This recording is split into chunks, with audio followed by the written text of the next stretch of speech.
નવો income tax bill સંસદમાં રજૂ સિલેક્ટ કમિટીને મોકલાયું. નાણામંત્રી નિર્મલા સીતારમણે લોકસભામાં ઇન્કમટેક્સ બિલ 2025 રજૂ કર્યું છે. તેની સાથે જ સ્પીકર ઓમ બિરલાને ગૃહની સિલેક્ટ કમિટીને નવા કાયદા માટેનો ખરડો મોકલી આપવા વિનંતી કરી છે.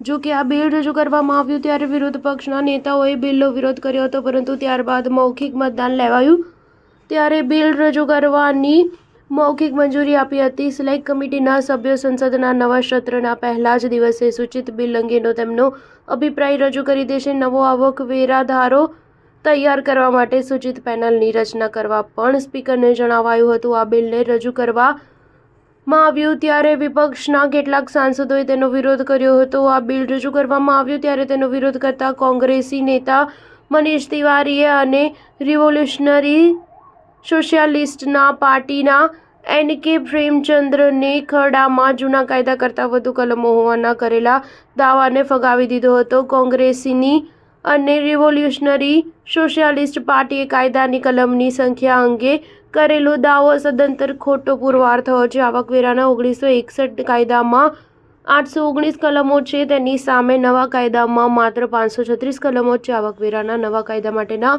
બિલમાં યંત્રવત ફેરફારો નહીં પરંતુ ખાસ્સા ફેરફારો કરવામાં આવ્યા હોવાનું તૃણમૂલ કોંગ્રેસના નેતાના દાવાનો પણ ખરડો રજૂ કરતા પ્રતિભાવ મળી ગયો છે. નવો કાયદો તૈયાર કરવા પાછળનો મૂળભૂત હેતુ કાયદાને સરળ બનાવવાનો અને કાયદાકીય ગૂંચના કારણે થતા કોર્ટ કેસની સંખ્યામાં ઘટાડો કરવાનો છે. નવા કાયદામાંથી 1200 જોગવાઈઓ અને 900 ખુલાસાઓ કાઢી નાખવામાં આવ્યા છે. આ કાયદા સરળ ભાષામાં રજૂ કરવામાં આવ્યા છે.